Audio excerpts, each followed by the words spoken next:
So guys, আজকে চলে গিয়েছিলাম আমার মাসির বাড়িতে নেমন্তন্ন খেতে। আর সেখানে গিয়ে আমরা সবাই মিলে খেলছিলাম চিল উড়ে, পাখি উড়ে, কুকুর উড়ে। ও মাই গড, ছি এদের সাথে আর কোনোদিন খেলবো না।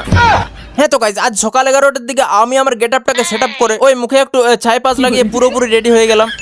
হ্যাঁ, আমিও রেডি আর এদিকে আমার দিদিরাও রেডি। হ্যাঁ, তারপর আমরা তিনজন হাঁটতে হাঁটতে চলে গেলাম এয়ারপোর্টের দিকে। তারপর বেশি কিছু না, ওই একটা ছোট পাড়া হেলিকপ্টার ভাড়া করে চলে গেলাম আমার মাসির বাড়ি। আসলে গাইস, আমরা মাসির বাড়িতে এসেছি একটা শ্রাদ্ধের নেমন্তন্ন খেতে। আর প্যান্ডেলে এতটাই ভিড় ছিল যে মনে হচ্ছিল পাগুলো মাথায় তুলে নি।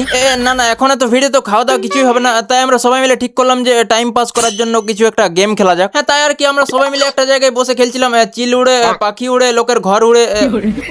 চিল উড়ে, পাখি উড়ে, কুকুর উড়ে। কুকুর উড়ে।